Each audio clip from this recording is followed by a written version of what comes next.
né? Na primeira concepção que eu tratava aqui, o direito natural clássico, se a gente perceber, se pretende mais do que a justiça. Agora, uma justiça que, se não houver pessoas criteriosas para olhar, para perceber, pessoas prudentes, vai gerar uma tremenda insegurança. E, de certa forma, a gente fica um pouco nesse pêndulo no direito, entre a segurança e a justiça. Uma segurança, eventualmente, até injusta, uma lei injusta. Depois a gente vai ver que há instrumentos para recuperar, para reformar essa lei para que não seja injusta, né? Ou também aquilo que é o justo incerto, eventualmente, porque não há um padrão concreto para a identificação dele. Então o direito fica nesse pêndulo, né? Entre aqui, né? A segurança e a justiça, desejando sempre que houvesse aquela confluência das duas coisas. Então a gente falava, né? Esse agora é o positivismo que estamos tratando dele. Então olha que interessante, se fosse tratar alguns conceitos para fazer uma relação entre as três grupos teóricos. Então era isso. Para o direito natural clássico, a realidade é mais rica que a minha capacidade intelectual e descritiva da realidade. Eu tenho que sempre olhar a realidade, e para que eu olhe a realidade e consiga perceber o que é devido a cada um, eu tenho que ter a prudência, que é a virtude humana da reta razão no agir. Devem a jurisprudência, depois o termo originário. É a prudência para dizer o direito. Essa é a ideia, né, que depois se perdeu um pouquinho e foi mudando.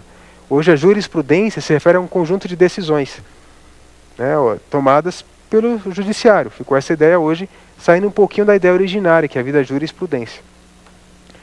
O justacionalismo, por sua vez, entende que a realidade jurídica ela é perfeitamente decodificada pela razão. E se transforma isso em uma série de regras, de declarações, e a partir daí, como a nossa razão declarou, tornou aquilo mais claro, está resolvida a questão. E o positivismo fala o quê? Que não interessa se é questão da razão ou não. Interessa que a gente tem que criar uma estrutura de poder que garanta aquilo que todos querem. A vontade humana põe isso na lei e tem que ser garantido. Ora, e nesse terceiro plano do positivismo, o que acontece? A gente percebe que a força do poder, da vontade, é grifado ali. Isso se coloca de modo mais patente, mais evidente mesmo, do que a ideia de uma justiça concreta, por uma questão de segurança. Mas por que chegaram a afirmar isso, que é mais importante a vontade? Porque na época em que os teóricos do positivismo desenvolvem a sua teoria, havia uma cultura de percepção do justo que era muito boa.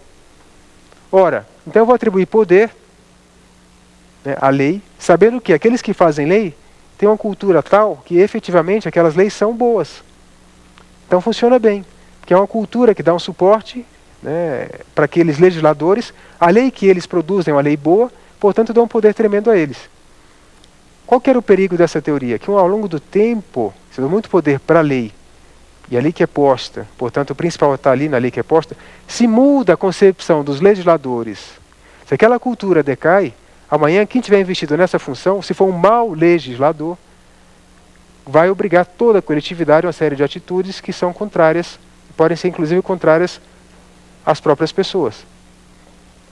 E de fato, do século XIX para cá, mudou a cultura, muda a percepção das coisas. É um dos ícones que abala um pouquinho essa construção positivista de modo mais extremo, exatamente a experiência da Alemanha nazista. E tem um filme interessante a ser visto, que é o Julgamento de Nuremberg, que conta um julgamento onde 5 juízes da Alemanha nazista são julgados perante jurados, né? Perante uma corte na cidade de Nuremberg. Então, um filme de 61, espetacular o filme, vale a pena ser visto, o Julgamento de Nuremberg. Recentemente foi feito um outro filme também o Julgamento de Nuremberg, mas não tem comparação. A qualidade do primeiro é muito melhor. Pela argumentação jurídica, pela arte da própria produção, é muito melhor. Vale a pena ver o de 61. E mostra esse conflito também que há. Juízes na Alemanha nazista que respeitavam e seguiam a lei, mas a lei determinava que eles fizessem certas coisas contrárias ao justo. Mas eles tinham prometido o quê? Fidelidade e obediência à lei, dentro daquele modelo. E a partir daí é que vão gerar algumas injustiças concretas. Depois, aqueles que vão julgar os atos desses juízes falam o quê?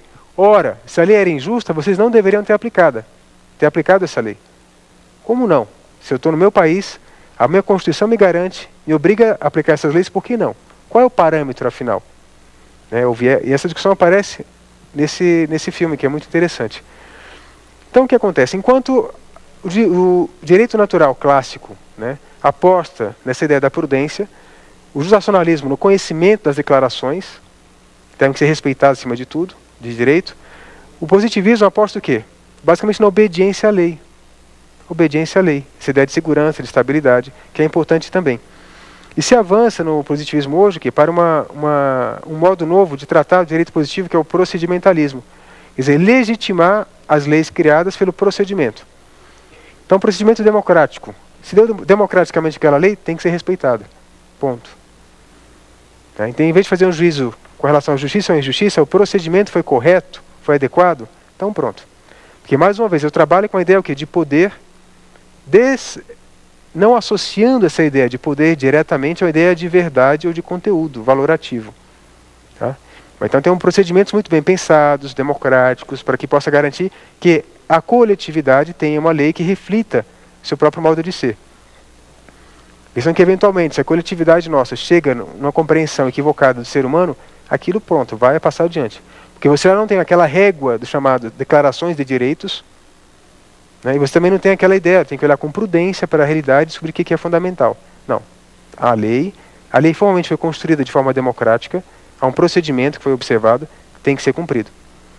Quer dizer, na verdade, cada uma dessas concepções tem algo de bom que ele tem que somar para poder aplicar. Essa é a questão. Se eu pegar somente o naturalismo clássico, né, inicial, claro, foi construída essa posição em uma época em que não havia tanta complexidade de situações. Então eu preciso de fato da lei mais próxima. Por outro lado, as declarações são importantes também, porque me dá essa base sobre a qual eu não posso construir algo sob o risco de ser antijurídico.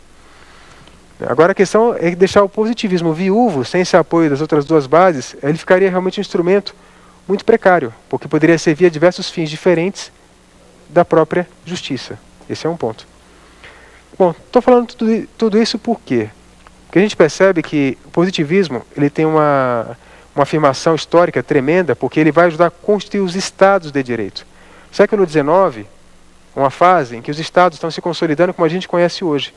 E os estados se consolidam e se dão mediante o poder legal e o poder jurisdicional. Então, Napoleão, na França, no século XIX, cria um Código Civil. O Código Civil criado retrata uma série de deveres e de direitos das pessoas, e o juiz, naquele momento, devia ser o quê? O aplicador da lei. E a lei estava muito bem feita, que comentava antes. É uma época em que a cultura levava a que os legisladores acertassem na definição do justo. Então era mais ou menos, as leis eram muito boas nesse sentido. Ora, se ele era tão boa e se valorizava tanto, qual a função do juiz? Aplicar a lei. Basicamente isso. A ponto de se dizer que Napoleão afirmava que o juiz tem que ser a boca da lei, repetir o que está na lei. Ora, só que passa o tempo, dizia, legisladores podem mudar, a cultura muda, e eventualmente aquela segurança que havia, a proximidade com relação ao justo concreto, pode se perder por N razões diferentes. Uma Alemanha nazista, que houve uma Alemanha que saiu da Primeira Guerra Mundial, humilhada, destruída, depois vem um líder político que reconstrói o país, que dá um ânimo novo para os alemães, ele ganha tal poder do próprio povo, e ele gera uma cultura, né, discriminatória de raças, que vai levar a uma loucura depois. Porque tudo isso depois ele transforma em leis. E essas leis vão obrigar toda a estrutura burocrática estatal a seguirem a ordem do Führer. Isso vai gerar o que todos nós já conhecemos, que foi a Segunda Guerra Mundial nesse ponto. Então é preciso realmente voltar um pouco.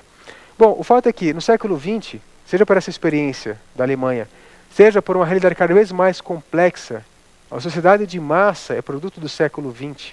Então as relações se tornam mais complexas ainda. Então aquelas leis que havia, né, já não são suficientes para atender toda a demanda de situações na sociedade civil.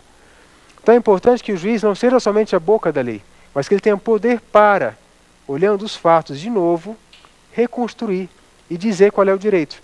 Apoiado em alguns princípios, algumas normas que muitas vezes não dizem ao juiz o que ele deve julgar, mas conferem a ele o poder de julgar pela ausência de lei. Baseado nos princípios, baseado na equidade, baseado na analogia, que é uma comparação, um estudo, né, analógico de leis próximas daquele tema que ele deve enfrentar na situação concreta. Bom, então no século XX se percebe isso, que o positivismo extremado